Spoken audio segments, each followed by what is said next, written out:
Flight 447 was supposed to be routine. 6 hours from Seattle to Denver. But somewhere above the Montana wilderness, at 37,000 feet, a child's desperate cry for help would expose a truth that nobody on that airplane was prepared for. The businessman in Seat 2A was worth $750 million. He owned 17 companies, employed over 40,000 people, and had everything money could buy. But when his 8-year-old son began gasping for air in front of 200 strangers, all that wealth became meaningless in an instant. The woman who stood up to help was carrying her last $400. She had been laid off 3 weeks earlier. Her bank account was nearly empty, and she was flying to what might be her final job interview. She had every reason to stay in her seat and mind her own business. What happened next would change both of their lives forever. But here's what nobody expected. When the millionaire tried to repay her kindness, her response would leave every person on that plane completely speechless. And the investigation that followed would reveal a secret about both passengers that would shock the aviation industry and make international headlines. This is that story.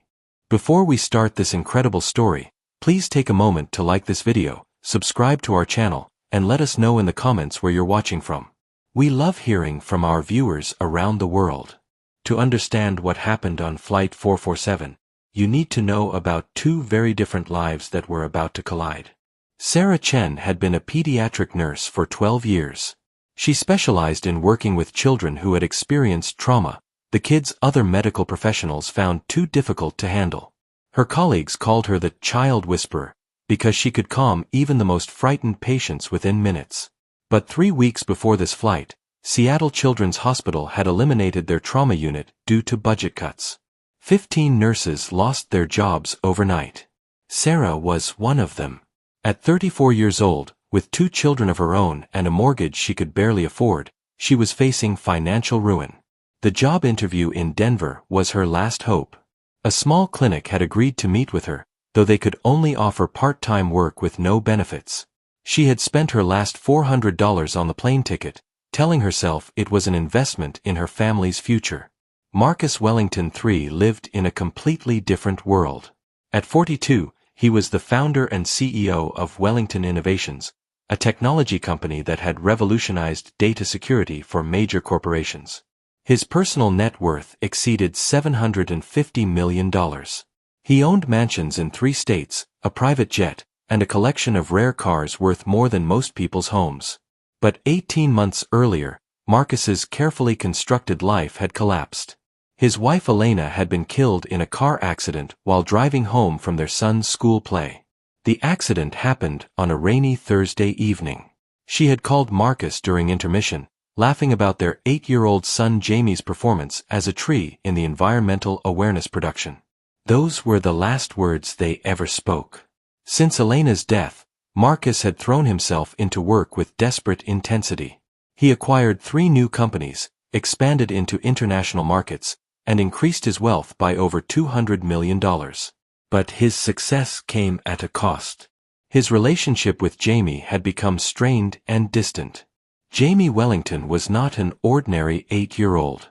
Before his mother's death, he had been talkative, curious, and academically gifted. Teachers described him as mature beyond his years, with an unusual ability to understand complex concepts. But trauma had changed him. Jamie had developed what psychologists call selective mutism. He could speak, but chose not to in most situations. He communicated primarily through gestures and written notes. He had also developed an intense fear of vehicles, particularly during bad weather. The stuffed elephant he carried everywhere was the last gift his mother had given him. He called it Peanut, and it had become his primary source of comfort in a world that suddenly felt dangerous and uncertain. Marcus didn't understand his son's condition. He had consulted expensive therapists and psychiatrists, but Jamie refused to speak during their sessions. Frustrated and heartbroken, Marcus had begun bringing Jamie to business meetings and conferences, hoping that staying busy would help them both avoid confronting their grief. This particular trip to Denver was for a 3-day technology summit where Marcus was the keynote speaker. Jamie would spend the conference in a hotel suite with a hired babysitter, an arrangement that had become their new normal. Neither Sarah nor Marcus had any idea that fate was about to place them in the same airplane. They had never met, moved in completely different social circles, and under normal circumstances, their paths would never have crossed. But Flight 447 was about to prove that normal circumstances don't always apply. Tuesday morning, September 15th, Seattle-Tacoma International Airport was experiencing its worst weather in 3 months.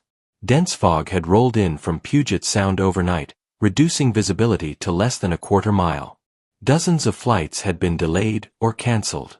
Flight 447 to Denver was supposed to depart at 8:30 a.m. By 9:45, passengers were still waiting at Gate B7, listening to increasingly apologetic announcements from airline staff. Sarah sat in the departure lounge, reviewing her interview materials for the 15th time.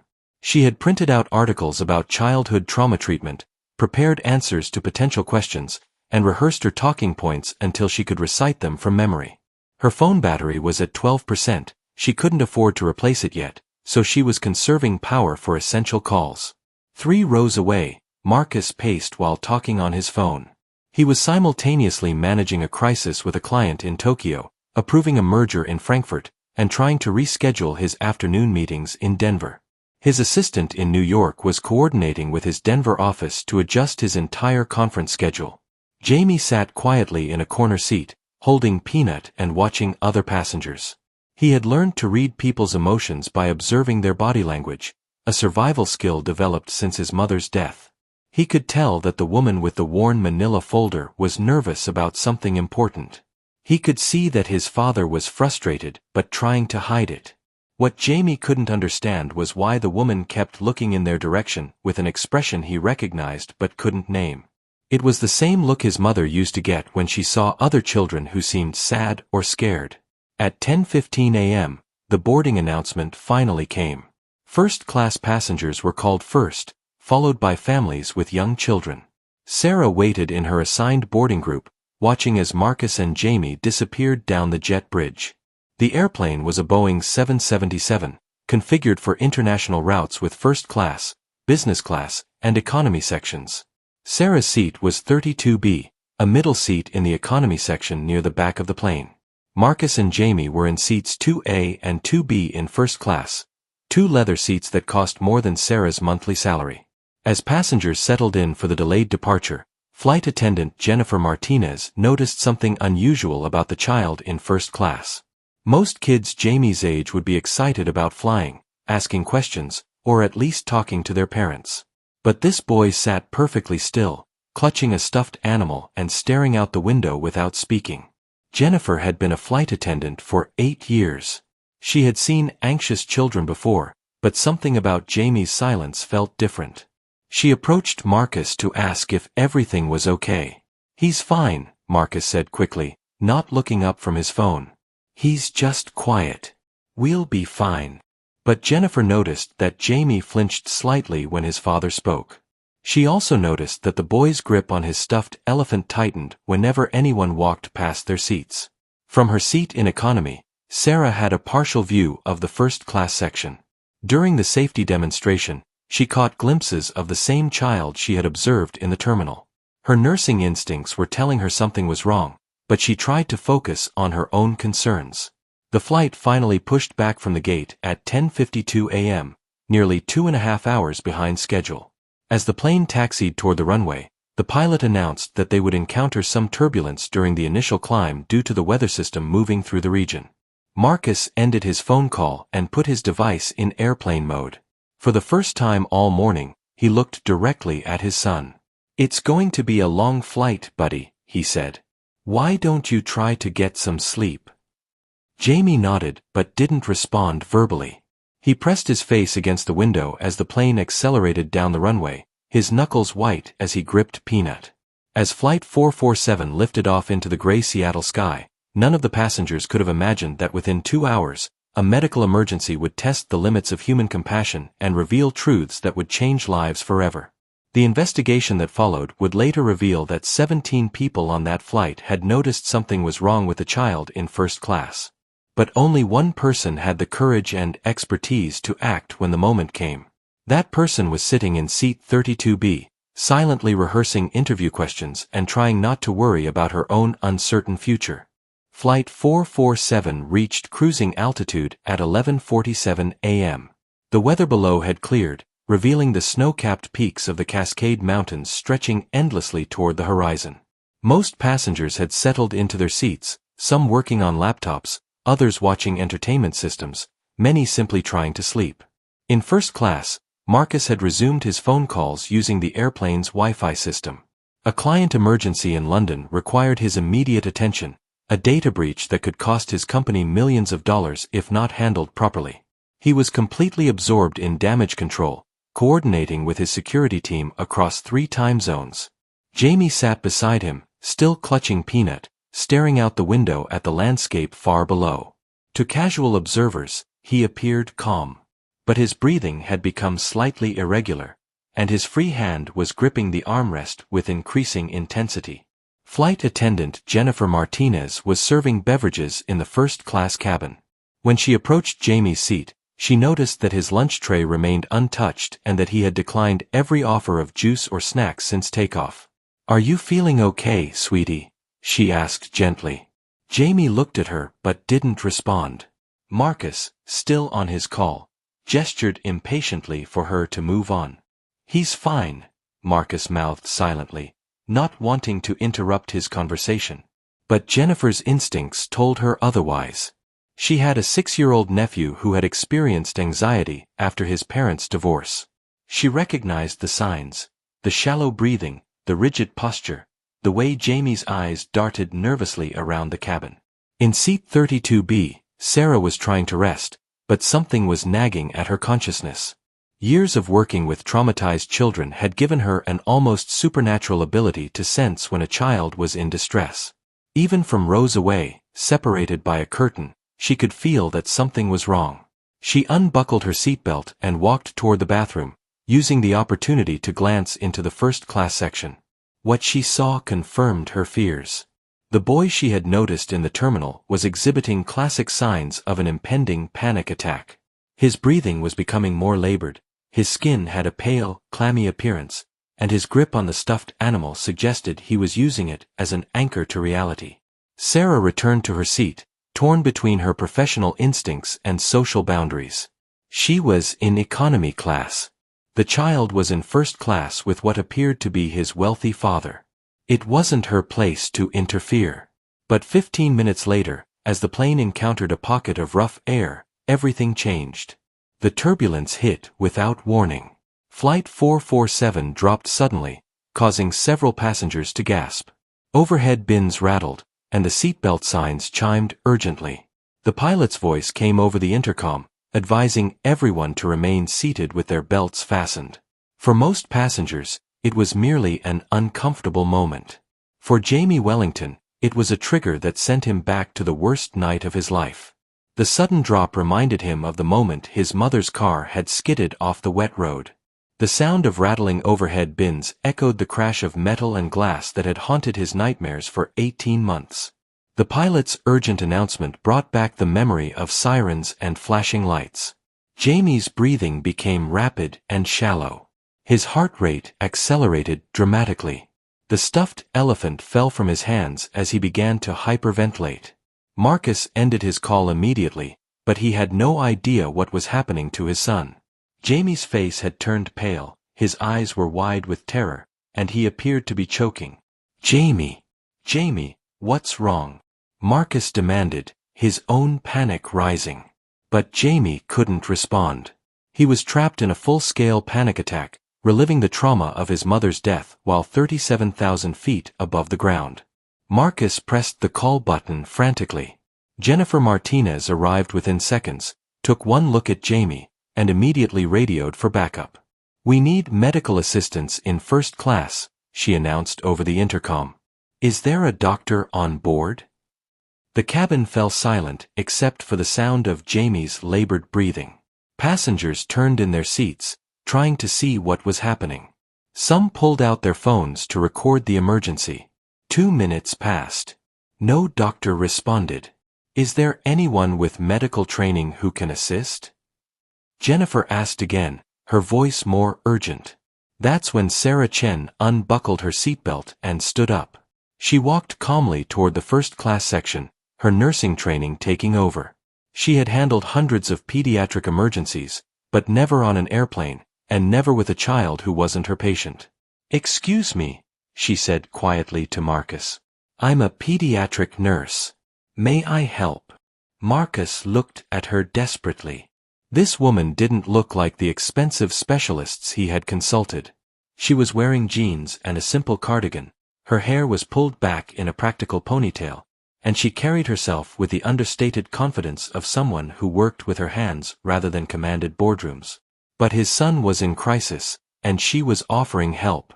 "Please," he said simply. What happened next would be captured on security cameras and later analyzed by medical professionals around the world. But no recording could fully capture the transformation that was about to occur 37,000 feet above the American wilderness. Sarah knelt beside Jamie's seat, her movements slow and deliberate. She had learned long ago that sudden actions could escalate a child's panic. Every gesture needed to communicate safety and control.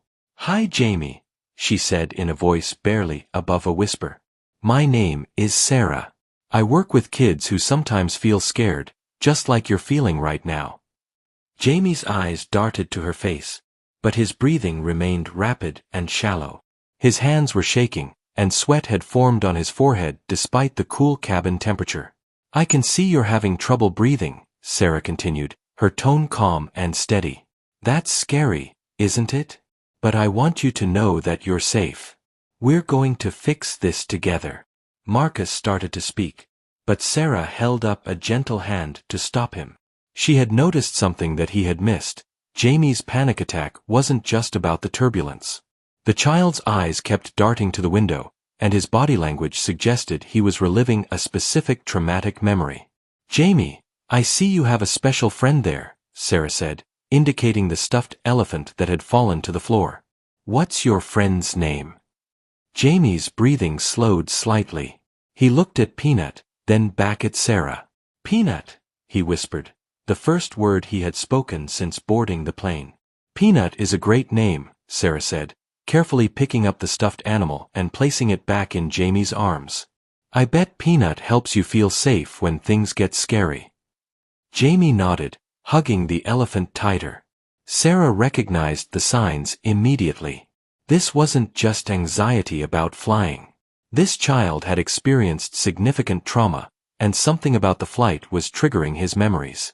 She needed to help him ground himself in the present moment. "Jamie, I want you to help me with something," she said. "I need you to look around this airplane and tell me 5 things you can see." Jamie's eyes moved slowly around the cabin. The lights," he whispered. "Good job. What else?" "The seats. The window. The man with the red shirt." His breathing was beginning to slow. "Excellent. Now tell me 4 things you can touch." Jamie placed his hands on different surfaces. "The seat. Peanut. The armrest. My dad's hand." Marcus looked down in surprise. He hadn't realized that Jamie had reached for him. "Perfect. Now 3 things you can hear. The airplane engine. People talking. Your voice. You're doing amazing, Jamie. 2 things you can smell." Jamie took a deeper breath, the first normal breath he had taken in 10 minutes. "Coffee. And my dad's cologne. Last one. 1 thing you can taste. The gum I had earlier." Sarah smiled. "Outstanding. How do you feel now?" Jamie considered the question. "Better. But still scared." "It's okay to feel scared," Sarah said. "Flying can be scary sometimes. Can you tell me what made you feel scared?" Jamie was quiet for a long moment. Then, in a voice so soft that only Sarah and Marcus could hear, he said, "It sounded like when my mom crashed." The revelation hit Marcus like a physical blow. In all the months of expensive therapy sessions, Jamie had never verbalized the connection between his mother's accident and his current fears. But somehow, this stranger had gotten him to open up within minutes. Sarah's expression didn't change. She had suspected trauma was involved, but now she understood the specific trigger. That must have been very frightening, she said. When bad things happen, our brains try to protect us by remembering the sounds and feelings, so we can stay safe if they happen again. But sometimes our brains get confused and think we're in danger when we're actually safe. Am I safe now? Jamie asked. You are completely safe, Sarah said with absolute certainty. This airplane is flying exactly the way it's supposed to fly. The sounds you heard were just normal airplane sounds, not danger sounds. And you have your dad right here, and Peanut, and me. We're all going to make sure you stay safe. Jamie nodded, his breathing now completely normal. Can I ask you something, Jamie? Sarah continued. He nodded. When your mom was alive, did she ever tell you that you were brave? Jamie's eyes filled with tears, but he nodded. She said I was the bravest kid she knew. She was right. You are incredibly brave. Do you know how I can tell? How? Because even when you were scared, you kept breathing. You kept trying. And when I asked you to help me with the exercise, you did it even though it was hard. That's what brave people do. They keep going even when they're afraid. For the first time since his mother's death, Jamie smiled. Marcus watched this exchange with growing amazement. This woman had accomplished in 20 minutes what dozens of expensive specialists had failed to achieve in 18 months. She had gotten Jamie to talk about his mother, acknowledge his fears, and most importantly, feel safe again. But Sarah wasn't finished. Jamie, would it be okay if I stayed here with you for a little while longer? Just until you feel completely comfortable. Yes, please, Jamie said immediately. Jennifer Martinez, who had been watching from nearby, quietly arranged for Sarah to move to an empty seat in first class. Other passengers watched with curiosity and approval as this ordinary-looking woman continued to work her quiet magic with the frightened child. What they didn't know was that Sarah was using techniques she had developed over 12 years of working with some of the most traumatized children in the medical system. What they couldn't see was that she was also fighting her own fears about her uncertain future, her empty bank account, and her ability to support her own children. As Flight 447 continued its journey toward Denver, an extraordinary bond was forming between three strangers. But the most remarkable part of their story was still to come. For the next hour, Sarah remained in the empty first-class seat beside Jamie. What started as medical intervention had evolved into something deeper, a genuine connection between a traumatized child and a woman who understood his pain. Jamie began talking more freely than he had in months. He told Sarah about his mother's job as an art teacher, about the treehouse she had helped him build in their backyard, about the way she used to make funny voices when reading bedtime stories. She was going to teach me to drive when I turned 16, Jamie said quietly. She said she wanted to be the one to show me how to be safe on the road. Sarah listened without judgment, occasionally asking gentle questions that helped Jamie process his memories. She had learned that children often needed to talk about their lost loved ones, but adults were frequently uncomfortable with these conversations. Marcus sat nearby, listening to his son share stories he had never heard before. He realized with growing shame that he had been so focused on managing his own grief that he had failed to help Jamie process his. Your mom sounds like she was an amazing person, Sarah said. She was the best mom in the world, Jamie replied. But sometimes I get scared that I'm forgetting what she looked like. That's a very normal worry, Sarah assured him. But you know what I think. I think the most important thing about your mom isn't what she looked like. It's how she made you feel. And those feelings don't disappear, even when someone isn't with us anymore. Jamie considered this. She made me feel safe, and loved, and like I could do anything. Those feelings are still inside you, Sarah said. They're part of who you are now. And I bet when you're older, you'll make other people feel the same way. Marcus found himself wiping away tears. This conversation was more healing than months of expensive therapy sessions where Jamie had sat in silence. As Jamie continued to open up, Sarah learned more about their family situation. She discovered that Marcus was raising Jamie alone, that they had moved houses twice since Elena's death, and that Jamie was struggling in school despite his obvious intelligence. "It's hard to concentrate when you're worried all the time," Sarah explained to Marcus. "Jamie's brain has been in survival mode since the accident. It's been watching for danger instead of focusing on learning." "Is that why he won't talk to his teachers?" Marcus asked. "Probably. When children experience trauma, they sometimes become very selective about who they trust. Jamie talked to me because I approached him during a crisis, when his usual defenses were down. But building trust with new people takes time." Marcus felt a surge of frustration with himself. "I've been pushing him to get back to normal. I thought if I kept us busy enough, we'd both stop thinking about Elena." "Grief doesn't work that way," Sarah said gently. "You can't outrun it or buy your way past it. You have to move through it, and that takes time." "How long?" Marcus asked desperately. "There's no timeline," Sarah replied. "But I can tell you this, Jamie is going to be okay. He's incredibly resilient, and he has a father who loves him deeply. Sometimes that's enough." Jamie had been listening to this conversation with growing interest. "Sarah," he said, "are you a mom too?" "I am. I have 2 kids, a daughter who's 10 and a son who's 7. "Do they ever get scared?" "Sometimes. Everyone gets scared sometimes. Even grown-ups. Even my dad." Sarah looked at Marcus, who nodded slightly. "Even your dad. Being scared doesn't make you weak, Jamie.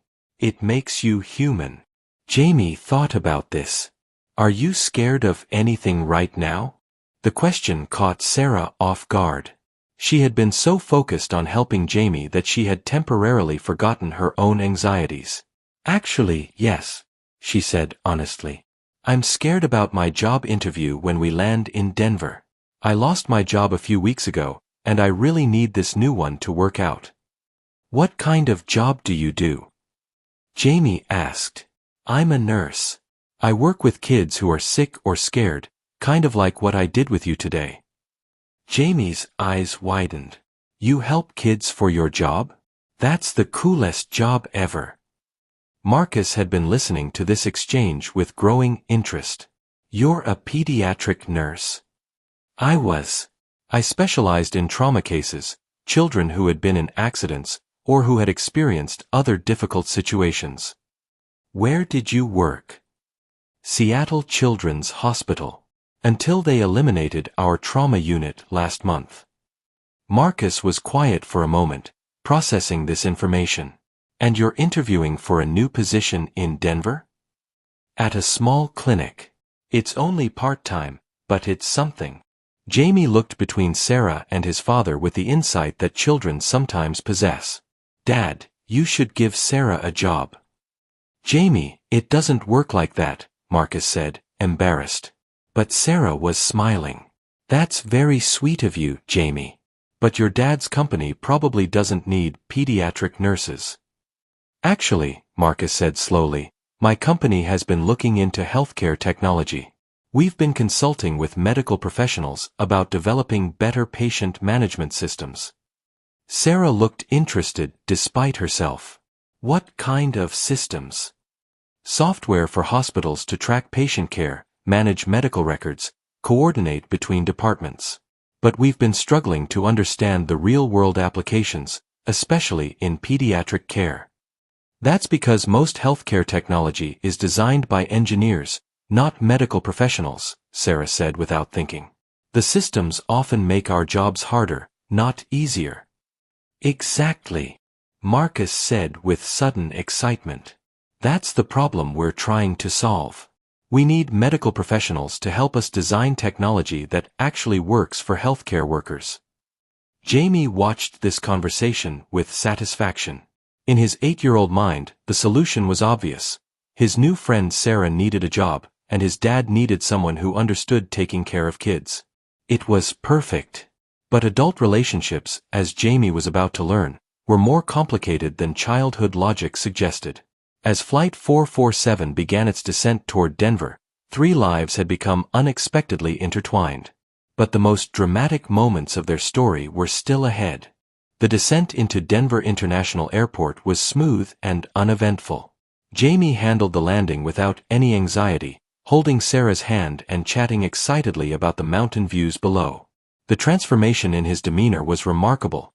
Passengers who had witnessed his earlier panic attack now saw a typical 8-year-old boy, animated and curious about the world around him. As the plane taxied to the gate, reality began to reassert itself. Sarah gathered her belongings, preparing to return to the economy section and collect her carry-on bag. Her interview was scheduled for 3 p.m., giving her just enough time to take a taxi to the clinic and review her materials one final time. "Sarah," Jamie said as she stood to leave, "will I see you again?"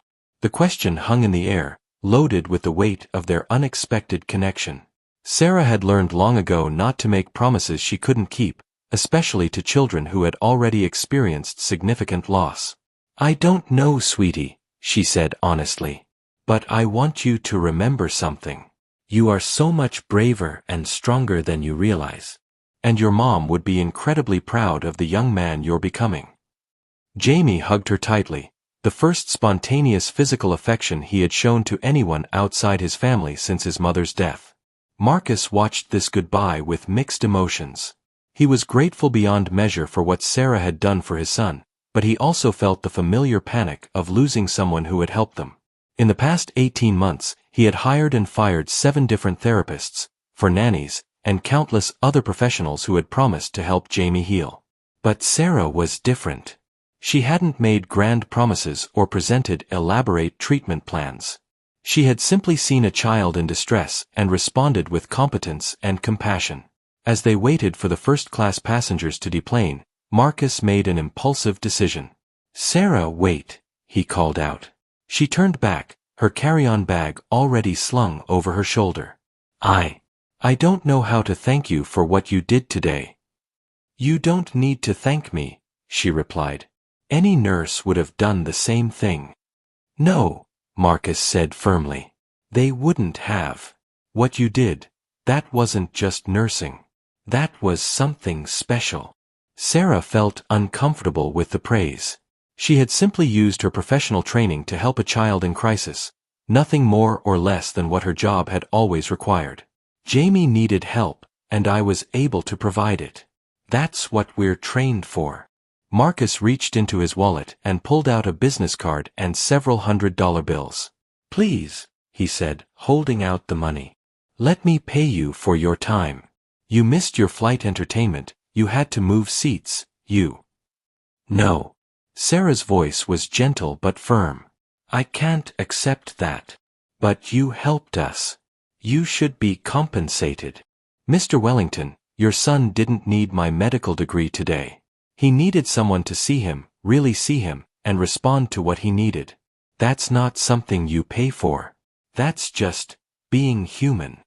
Marcus stared at her, confused. In his world, everything had a price. Services were rendered and payment was expected. The idea that someone would provide professional-level help without expecting financial compensation was foreign to his experience.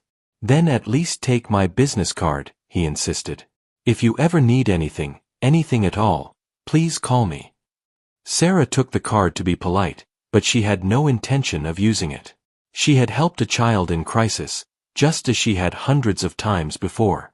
The fact that his father was wealthy didn't change the fundamental nature of what had happened. "Take care of yourself, Jamie," she said, ruffling his hair. "And remember what we talked about, okay?" "I will," Jamie promised. "Sarah." "Yes. I hope you get the job." "Thank you, sweetie." "Me too." Sarah walked away, disappearing into the crowd of deplaning passengers. Marcus and Jamie collected their belongings and headed toward baggage claim, where Marcus's Denver assistant was waiting with a car. But as they rode through the streets of Denver toward their hotel, Marcus couldn't stop thinking about the woman who had saved his son. Not just medically, but emotionally. For the first time in 18 months, Jamie was talking openly about his mother, asking questions about grief and healing, and showing genuine curiosity about the world around him. "Dad," Jamie said as their car pulled up to the hotel, I like Sarah. I could tell, Marcus replied. She made me feel better. Not just about being scared, but about missing Mom. Marcus felt a stab of guilt. I'm sorry I haven't been able to help you with that. It's okay, Jamie said with the matter-of-fact wisdom of childhood. You were sad too. Sarah says it's hard to help someone else when you're hurting.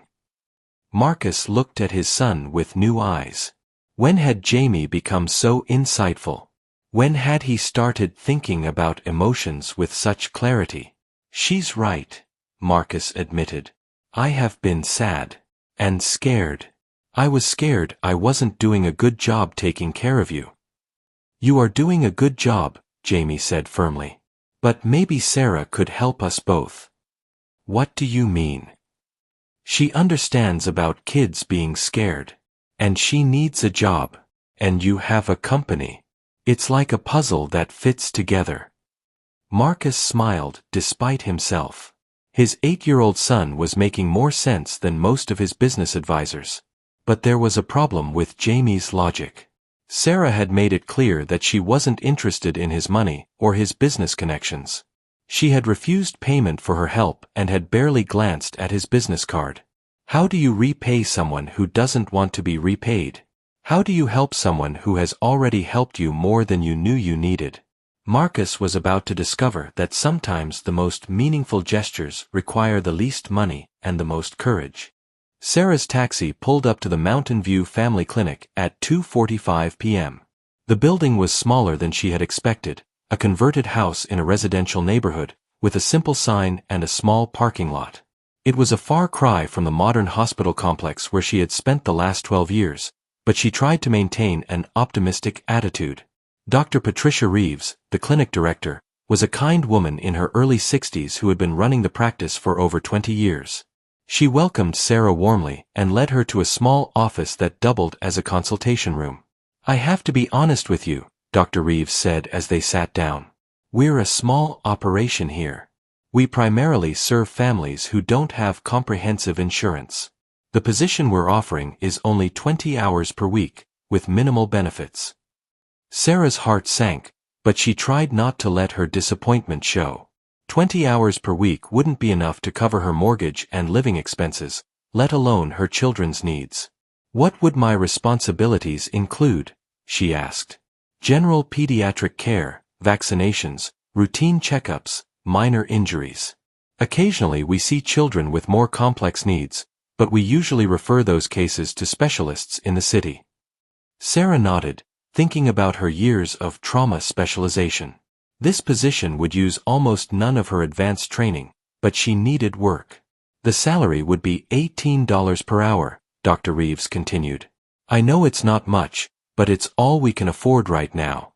Healthcare funding for community clinics has been cut significantly in recent years. Sarah did quick mental math. 20 hours per week at $18 per hour would gross her $1,440 per month, before taxes. Her mortgage alone was $1,800 per month. I understand the financial constraints, Sarah said diplomatically. Can you tell me about the patient population? We serve primarily low-income families, many with complex social situations. Some of our young patients have experienced trauma, abuse, neglect, family violence. We do our best, but we don't have specialized resources for mental health support. For the first time during the interview, Sarah felt genuinely interested. What happens when you encounter children with trauma-related issues? Honestly, we struggle. I'm a family practitioner, not a trauma specialist. We refer to the county mental health system, but the waiting lists are months long. Many of these children never get the help they need. Sarah's professional instincts kicked in. How many children would you estimate have trauma-related issues? At least 30% of our pediatric patients. Maybe more. We see kids who've witnessed domestic violence, children in foster care, refugees from difficult situations. They come in for physical complaints, headaches, stomach aches, sleep problems, but the root causes are often psychological. This was exactly the kind of work Sarah had specialized in at Seattle Children's Hospital. She had developed protocols for identifying trauma symptoms in children who couldn't or wouldn't verbalize their experiences. Dr. Reeves, may I ask you something? If you had unlimited resources, what would be your ideal solution for these children? Dr. Reeves smiled sadly. I'd have a trauma specialist on staff. Someone who could work with the children directly, train our other staff to recognize symptoms, and coordinate with social services when necessary. But specialists cost money we don't have. Sarah left the interview an hour later with a job offer that she couldn't afford to accept and couldn't afford to refuse. Dr. Reeves had given her 24 hours to decide. As she sat in the clinic's parking lot, Sarah pulled out her phone to call her sister Emma, who was watching Sarah's children back in Seattle. How did it go? Emma asked immediately. I got the job, Sarah said. That's wonderful. When do you start? Emma, it's only 20 hours a week. The pay is less than half what I was making at the hospital. There was silence on the other end of the line. What are you going to do? Emma asked finally. I don't know. I can't support the kids on this salary, but it's the only offer I have. Maybe something else will come up. Maybe, Sarah said, but she didn't sound convinced. As she hung up the phone, Sarah remembered the business card Marcus Wellington had given her on the plane. She pulled it out of her purse and stared at it. Marcus Wellington III, Chief Executive Officer, Wellington Innovations. The card was elegant, heavy stock with embossed lettering. There was a Seattle address, phone numbers, and an email address. Sarah thought about their conversation on the plane, about Marcus's mention of healthcare technology consulting. But she also remembered her own words, your son didn't need my medical degree today. He needed someone to see him. She had refused his money because what she had done couldn't be reduced to a financial transaction. But now, facing financial reality, she wondered if she had been foolishly proud. No, she decided. She had done the right thing. Accepting payment would have changed the nature of what had happened between her and Jamie. It would have made her a service provider rather than a human being who had responded to another human being in need. But as Sarah sat in her rental car outside a clinic that couldn't afford to pay her enough to survive, she began to understand the difference between principle and pride. While Sarah was struggling with impossible choices, Marcus was facing his own dilemma 50 miles away in downtown Denver. The technology conference was proceeding as scheduled, but Marcus found himself unable to concentrate on presentations about market trends and product development. His mind kept returning to the woman who had transformed his son's life in the span of 2 hours. Jamie was in their hotel suite with a babysitter, but for the first time in months, he seemed genuinely happy. He had talked non-stop about Sarah during lunch, asking when they might see her again and whether she would be willing to answer more of his questions about grief and healing. She's different from the other doctors, Jamie had said. She talks to me like I'm smart, not like I'm broken. Those words haunted Marcus. How many expensive specialists had treated his son like a problem to be solved, rather than a person to be understood? During a conference break, Marcus called his personal assistant in Seattle. Jennifer, I need you to research someone for me. Sarah Chen, pediatric nurse, recently worked at Seattle Children's Hospital. What kind of research, Mr. Wellington? Professional background, qualifications, reason for leaving the hospital. But be discreet. I don't want this to seem like an investigation. Of course, sir. How quickly do you need this information? By this evening. Marcus spent the rest of the conference sessions planning. Jamie was right. The solution seemed obvious. Sarah needed work, and Marcus's company was developing healthcare technology. But Marcus had built his fortune by understanding that obvious solutions were often more complicated than they appeared. The research Jennifer provided that evening confirmed what Marcus suspected. Sarah Chen was exceptionally qualified. She held advanced certifications in pediatric trauma care, had published articles in nursing journals, and had received multiple awards for her work with difficult cases. Her colleagues described her as irreplaceable and gifted beyond measure. The reason for her departure from Seattle Children's Hospital was budget cuts, not performance issues. 15 nurses had been laid off when the hospital eliminated their specialized trauma unit due to funding shortages. "Sir," Jennifer said during their phone call, "I found something else interesting." Ms. Chen's former supervisor said that several other hospitals had tried to recruit her over the years, offering significantly higher salaries. She always declined because she felt committed to the patient population at Children's Hospital. This information painted a picture of someone who chose meaningful work over financial gain, exactly the kind of person Marcus's company needed, but also exactly the kind of person who might be suspicious of his motives. Marcus was still considering his options when Jamie provided the catalyst for action. "Dad," Jamie said as they prepared for bed, "I want to call Sarah and see how her interview went." "Jamie, we don't have her phone number." "But you have her business card, right? We could email her." Marcus realized he had never asked for Sarah's contact information. The business card he had given her was one-way communication. "We don't have her information, buddy." Jamie's face fell. "But what if she didn't get the job? What if she's sad and we can't help her?" The empathy in his son's voice was remarkable. 18 months ago, before the accident, Jamie had been a caring child. But trauma had turned him inward, focused on his own survival and fears. Now, for the first time since Elena's death, Jamie was worried about someone else's well-being. Sarah had given them more than medical assistance during a panic attack.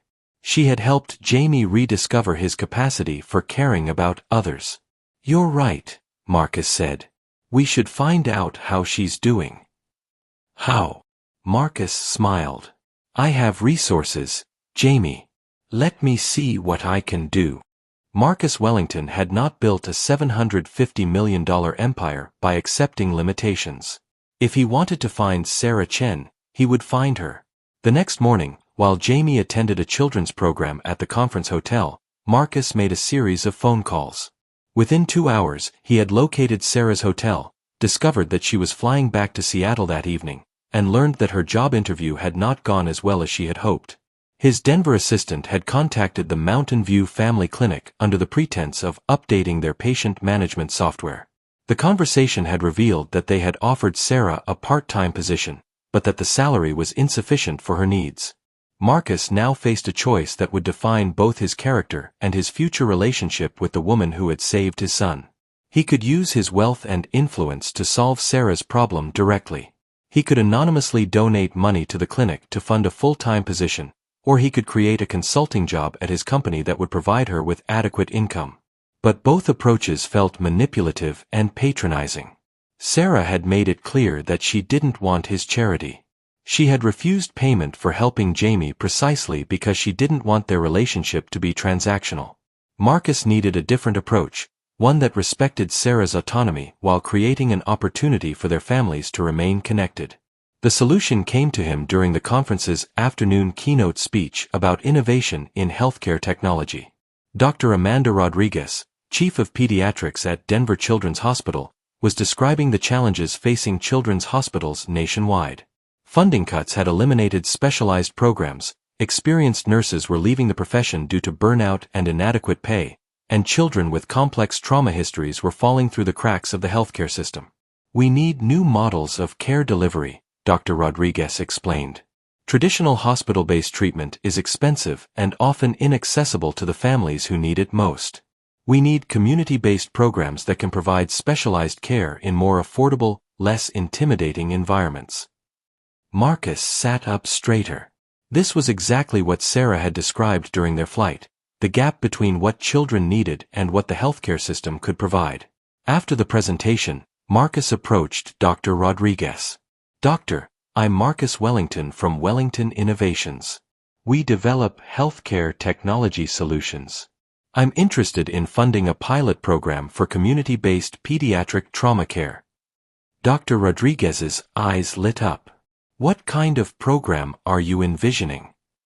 "A specialized center that would serve children who have experienced trauma, staffed by experts in pediatric psychology and trauma-informed care, designed to be accessible to families regardless of their ability to pay." That's exactly what we need, Dr. Rodriguez said. But finding qualified staff is challenging. Pediatric trauma specialists are rare, and most work in major medical centers. What if I told you I might know someone perfect for the job? Marcus spent the next hour discussing the details of what would become the Wellington Pediatric Crisis Center. Dr. Rodriguez agreed to serve as medical director, and Marcus committed to funding the facility for its first 3 years of operation. But there was one condition. Sarah Chen had to agree to serve as the center's clinical director. Mr. Wellington, Dr. Rodriguez said, this is incredibly generous. But why are you interested in pediatric trauma care specifically? Marcus thought about Jamie's panic attack on Flight 447, about 18 months of failed therapy sessions, about the transformation he had witnessed when the right person finally understood his son's needs. Because children's mental health is being ignored by our healthcare system, he said. And because I've seen what happens when the right professional meets a child at the right moment. It can change everything. That evening, Marcus and Jamie flew back to Seattle. Jamie was excited about the possibility of seeing Sarah again, but Marcus was nervous about the conversation he needed to have. How do you offer someone a dream job without making it seem like charity? How do you create an opportunity that serves both your interests and theirs? How do you thank someone who doesn't want to be thanked? Marcus was about to discover that the most meaningful business deals aren't negotiated in boardrooms. They're built on trust, respect, and mutual understanding. Sarah had been home in Seattle for 3 days when the doorbell rang on Friday evening. She was helping her 10-year-old daughter Jessica with math homework while her 7-year-old son Michael played video games nearby. Mom, there's a man at the door, Jessica called from the living room window. Sarah looked outside and was shocked to see Marcus Wellington standing on her front porch, with Jamie beside him. She opened the door, completely bewildered. Marcus?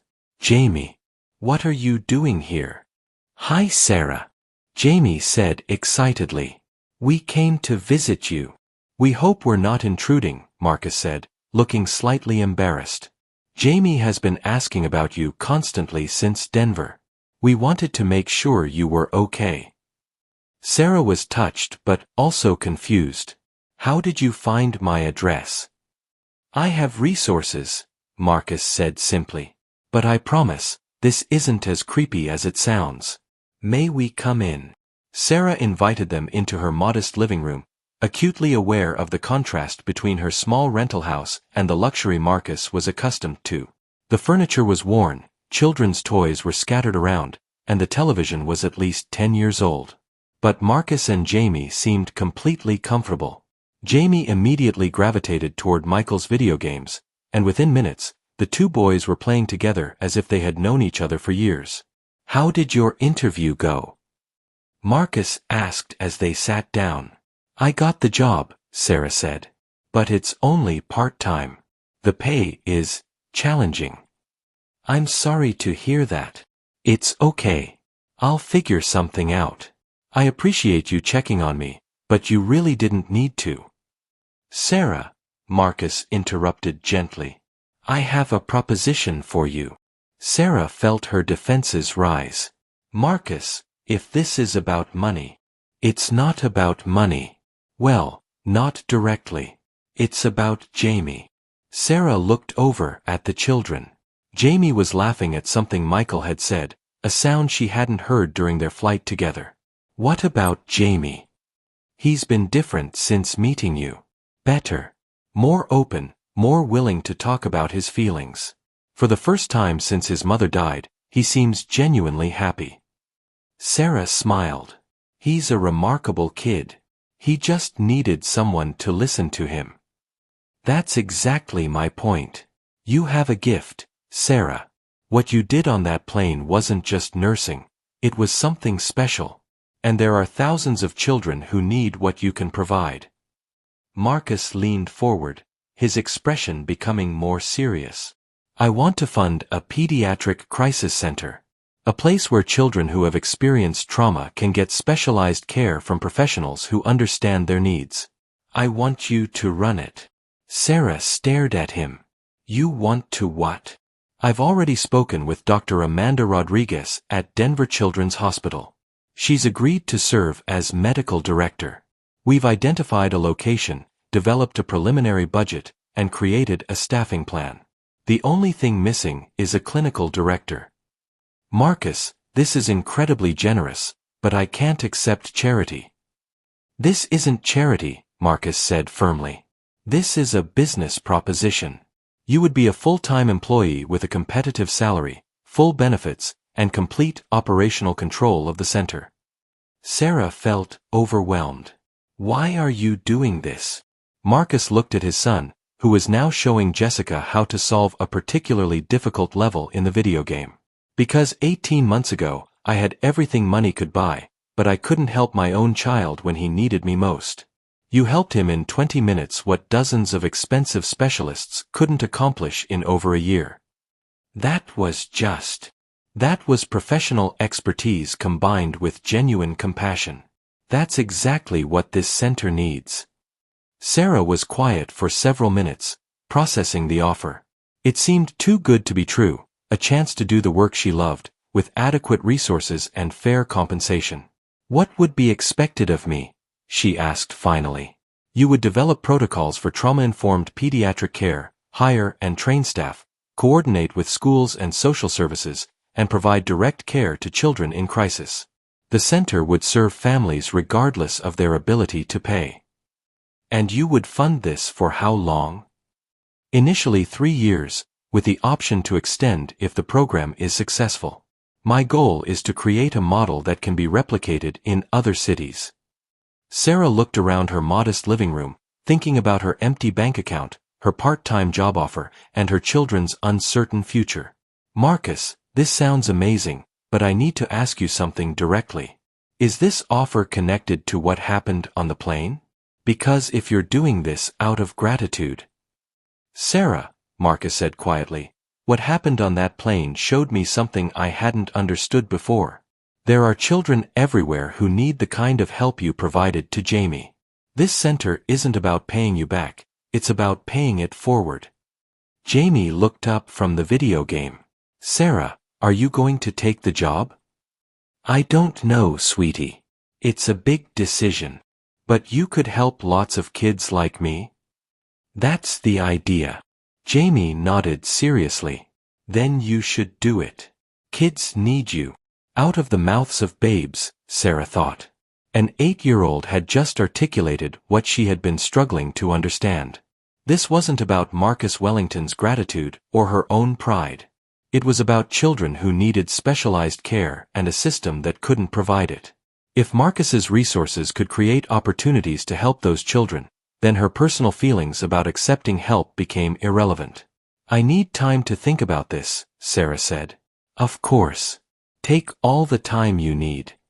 And I want to be involved in every aspect of the planning. If I'm going to run this center, I need to make sure it's designed properly. Marcus smiled. I was hoping you'd say that. As the evening continued, Sarah found herself warming to the idea. Marcus wasn't offering her charity, he was offering her a chance to create something meaningful. And Jamie's obvious excitement about the project made it clear that this wasn't just about business. When Marcus and Jamie finally left, Sarah's daughter Jessica had an observation that would prove remarkably prescient. Mom, she said, I think that man likes you. Jessica, it's not like that.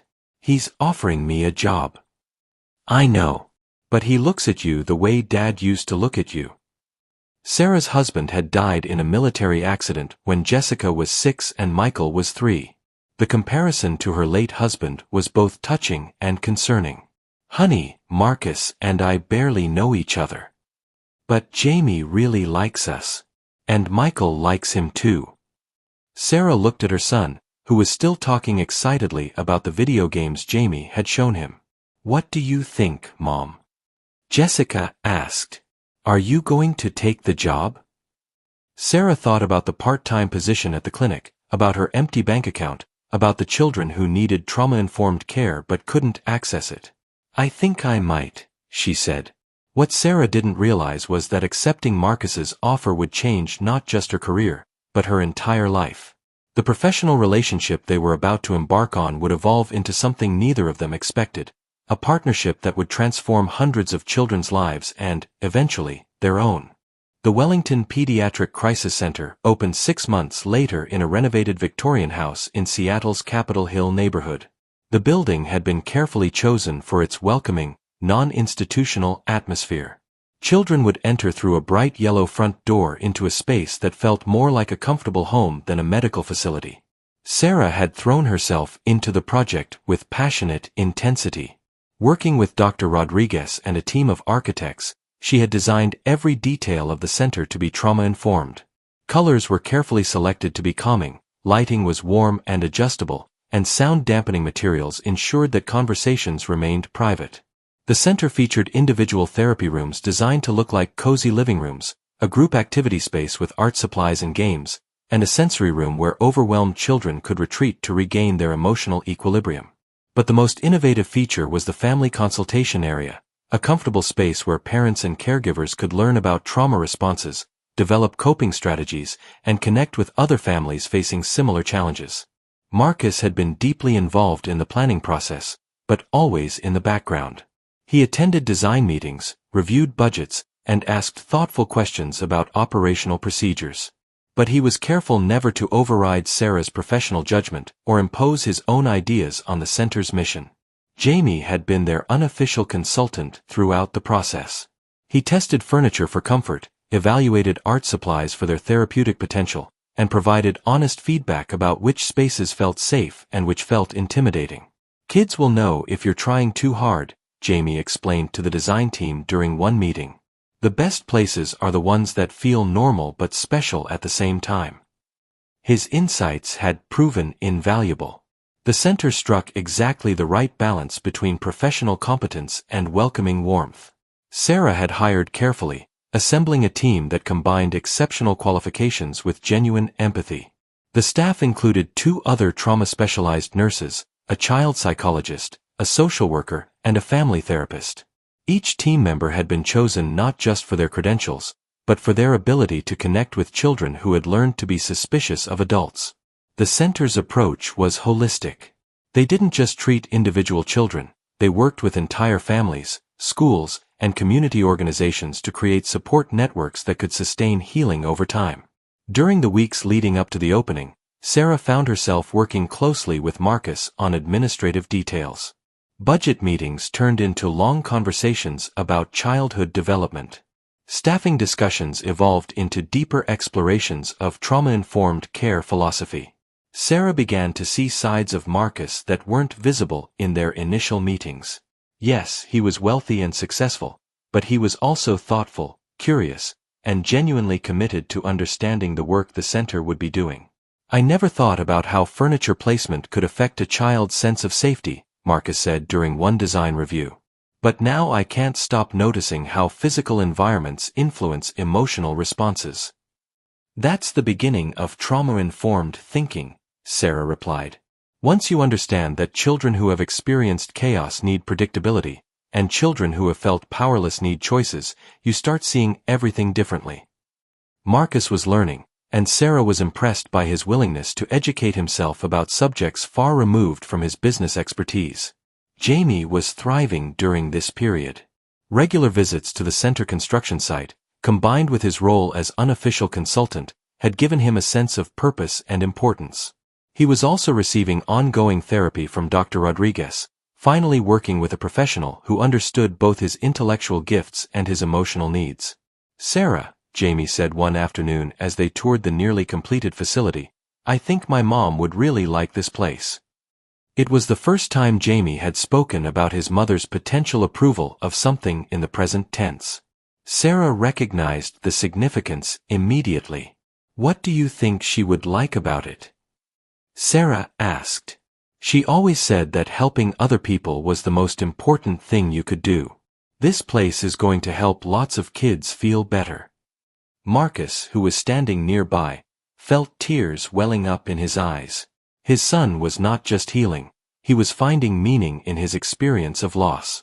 2 weeks before the center opened, Sarah received an unexpected visit from Dr. Patricia Reeves, the director of the Mountain View Family Clinic in Denver. "Sarah, I heard about your new position. Congratulations." Thank you, Dr. Reeves. I'm sorry the timing didn't work out for us to work together. Actually, that's why I'm here. I've been following the development of your center through professional networks. What you're creating is exactly what we need in our community. Dr. Reeves explained that she had secured a grant to fund trauma-informed care training for her staff, and she wanted Sarah to provide the consultation and education. It would be a partnership between our organizations, Dr. Reeves explained. Your center would train our team, and we would refer families who need more intensive services. Sarah was intrigued. How would this work logistically? Virtual training sessions, on-site consultations, and collaborative case management. We could create a model for rural communities that don't have access to specialized trauma care. Sarah discussed the proposal with Marcus that evening. They were having dinner at his house, a regular occurrence that had developed naturally as their professional relationship deepened. It's a brilliant idea, Marcus said. We could develop a network of community partnerships, training primary care providers to recognize and respond to trauma symptoms. The potential impact could be enormous, Sarah agreed. Instead of just serving children who can come to our center, we could support children wherever they are. Jamie, who had been listening to the conversation while doing homework, looked up with interest. So you would help train other people to help kids like me? Exactly, Sarah said. That's awesome. It's like teaching teachers to be better teachers. Once again, Jamie had distilled a complex concept into simple, clear language. Over the following months, the center would expand its mission to include training and consultation services. Sarah would travel to communities across the Pacific Northwest, teaching healthcare providers, teachers, and social workers to recognize trauma symptoms and respond appropriately. But the most significant development during this period wasn't professional. It was personal. 8 months after Flight 447, Sarah and Marcus had settled into a routine that neither of them had planned, but both had come to treasure. Their professional collaboration had evolved into a genuine friendship, built on mutual respect and shared commitment to the center's mission. Jamie had become a regular fixture at Sarah's house, often staying for dinner after his therapy sessions or center visits. He had formed close friendships with Jessica and Michael, and the 3 children had created their own little community of support and understanding. Sarah's children had been curious about their mother's new job and the wealthy man who had made it possible. But they had quickly accepted Marcus and Jamie as part of their extended family, with the easy adaptability of childhood. "Mom," Michael had said one evening after Marcus had helped him with a science project, "is Mr. Marcus going to be our new dad?" The question had caught Sarah completely off guard. "Honey, Mr. Marcus and I work together. We're friends. But he helps us with stuff, and he makes you smile, and Jamie wants to be our brother." Sarah realized that her children had observed changes in her behavior that she hadn't fully acknowledged to herself. She was happier, more confident, more optimistic about the future. Some of that was certainly due to meaningful work and financial security, but some of it was also due to Marcus's presence in her life. Marcus was experiencing similar revelations. His relationship with Jamie had transformed dramatically since meeting Sarah. They talked openly about Elena's death, about Jamie's fears and hopes, about the future they were building together. But Marcus was also discovering that his feelings for Sarah had evolved beyond professional admiration. He looked forward to their meetings with an anticipation that had nothing to do with business. He found excuses to extend their conversations, to seek her opinion on matters that didn't really require her input. The moment of recognition came during the center's 3-month review meeting. Sarah was presenting data about their patient outcomes, discussing the significant improvements they were seeing in children's mental health indicators. Marcus found himself watching her face as she spoke, noticing the passion in her voice when she described successful cases, the gentle sadness when she mentioned children who were still struggling. He realized that he wasn't just attracted to Sarah's professional competence or impressed by her compassion. He was falling in love with the whole person, her intelligence, her integrity, her ability to find hope in difficult situations. But Marcus also understood the complexity of their relationship. Sarah worked for him, in a position he had created specifically for her. Any romantic overture would raise questions about power dynamics and ulterior motives. Sarah was facing her own emotional confusion. She had been widowed for 5 years, and during that time, she had focused entirely on her children and her career. The idea of romantic love had seemed like something from her past, not her future. But Marcus was different from any man she had ever known. He was successful without being arrogant, generous without being condescending, intelligent without being intimidating. More importantly, he seemed to genuinely understand and appreciate her work, her values, and her commitment to her children. The turning point came during a crisis at the center. A 7-year-old patient named Emma had been brought in after witnessing domestic violence. The child was catatonic, completely unresponsive to traditional therapeutic approaches. Sarah worked with Emma for hours, using every technique in her arsenal. Nothing seemed to help. The child sat motionless, staring at the wall, completely disconnected from the world around her. Marcus had stopped by the center that evening to drop off some documents. He found Sarah sitting in her office, exhausted and discouraged. "How is she?" he asked. "I don't know what else to try," Sarah admitted. "I've seen children in similar situations before, but Emma seems completely unreachable." Marcus sat down across from her. "What would you do if she were your own daughter?" The question hit Sarah like a revelation. I would just sit with her. Not trying to fix anything or accomplish anything. Just being present. So do that. But I'm supposed to be providing therapy, not just. Sarah, you've told me dozens of times that healing happens in relationship. Maybe Emma doesn't need therapy right now. Maybe she just needs someone to sit with her pain. Sarah returned to Emma's room and pulled a chair next to the child's seat. She didn't speak, didn't try to engage. She simply sat quietly, occasionally humming soft melodies that her own children had found comforting. After 20 minutes, Emma turned her head slightly toward Sarah. After 40 minutes, she reached out and touched Sarah's hand. After an hour, she crawled into Sarah's lap and fell asleep. When Marcus checked on them later, he found Sarah holding the sleeping child, tears streaming down her face. "She's going to be okay," Sarah whispered. "I know," Marcus said. "Because you're here." That night, as they walked to their cars together, Marcus made a decision. "Sarah, can I ask you something personal?" "Of course." "Are you happy? I mean, really happy, not just professionally satisfied?" Sarah considered the question. "I'm happier than I've been in years. The work is meaningful, my children are thriving, we're financially secure for the first time since David died." "That's not what I meant." Sarah stopped walking and looked at him directly. "What did you mean?" "I meant, do you ever think about what it would be like to share your life with someone again? Not just co-parenting or professional partnership, but real companionship." The question hung in the air between them, loaded with possibility and risk. "Marcus," Sarah said carefully, "are you asking as my employer or as my friend?" "I'm asking as someone who cares about you. Someone who has watched you transform not just my son's life, but my own.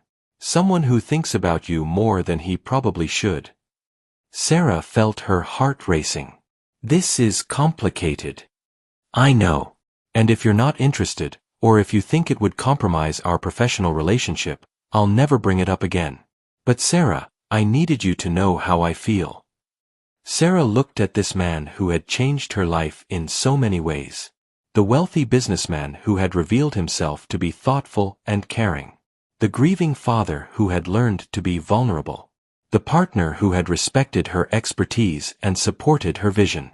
"Marcus," she said finally, "I think about it too." The admission surprised them both with its honesty. "What do we do now?" Marcus asked. "I don't know," Sarah said. "But I think we figure it out together." As they stood in the parking lot of the crisis center they had built together, both of them understood that their relationship was about to enter uncharted territory. The professional partnership that had grown out of a chance encounter on an airplane was about to become something deeper, more complex, and infinitely more meaningful. But first, they would have to navigate the challenges of blending two families, managing a power imbalance, and building romantic love on a foundation of mutual professional respect. 1 year after Flight 447, the Wellington Pediatric Crisis Center was featured on the front page of the Seattle Times. The headline read, "Local Crisis Center Revolutionizes Trauma Care for Children." The article described the center's innovative approach, its impressive success rates, and its growing network of community partnerships. But the story that captured readers' attention was the personal journey of the center's founder and director. Reporter Jennifer Walsh had interviewed Marcus and Sarah separately, not knowing the full story of how their partnership had begun. When she pieced together the timeline, the chance meeting on an airplane, Marcus's decision to fund the center, Sarah's transformation from unemployed nurse to nationally recognized expert, she realized she had stumbled onto something extraordinary. "Mr. Wellington," Jennifer had asked during their interview, "what motivated you to invest in pediatric trauma care?" Marcus had thought carefully before answering. "I learned that when the right person meets a child at the right moment, everything can change. I wanted to create more opportunities for those moments to happen." "And Ms. Chen, what has this opportunity meant to you professionally?" "It's allowed me to do the work I was trained for on a scale I never imagined possible," Sarah had replied. "We're not just treating individual children, we're changing how entire communities think about childhood trauma." But it was Jamie's quote that became the most memorable part of the article. "Sarah saved my life on an airplane," the 9-year-old had told the reporter with startling directness. "But then she saved lots of other kids too. That's what heroes do, they don't just help one person and stop." The article was picked up by national news outlets, and within weeks, Sarah was receiving calls from healthcare organizations across the country. The Wellington model was being studied by policymakers, replicated by other philanthropists, and cited in academic journals. Marcus watched Sarah's growing recognition with pride and some concern. Fame was bringing opportunities, but also pressures and demands on her time. "I have a confession," he told her one evening as they reviewed speaking requests and consultation offers. "I'm worried about losing you." "What do you mean?" "You're becoming a national expert. Universities are offering you faculty positions, federal agencies want you to consult on policy development, other foundations are trying to recruit you. Why would you stay in Seattle running one center when you could influence the entire field?" Sarah looked at him with surprise. "Marcus, do you really not know?" "Know what?" "I'm not staying for the job. I'm staying for you. For Jamie. For Jessica and Michael. For the family we've built together." The conversation was taking place in Marcus's living room, after dinner, while their children worked on homework together at the kitchen table. It was a scene that had become routine over the past months. Two single parents sharing the responsibilities and joys of raising 3 children who had bonded into an inseparable unit. "Sarah," Marcus said carefully, "are you saying what I think you're saying?" "I'm saying that somewhere along the way, this stopped being about professional collaboration. I'm saying that I love the life we've created together, and I don't want to change it." Marcus felt a surge of relief and joy that was almost overwhelming. "I love you too. I have for months, but I wasn't sure how to say it without complicating everything." "Everything is already complicated," Sarah said with a smile. "But it's the good kind of complicated." From the kitchen table, Jamie looked up from his math homework. "Are you guys finally going to get married?" Sarah and Marcus stared at him in shock. "Jamie," Marcus said. We haven't. Dad, we've been a family for months. Jessica and Michael are my brother and sister. Sarah takes care of me when you travel. You help Jessica with science projects. We all live together half the time anyway." Jessica nodded in agreement. The glass doors of the Wellington Pediatric Crisis Center swing open to reveal a space that feels more like a warm home than a medical facility.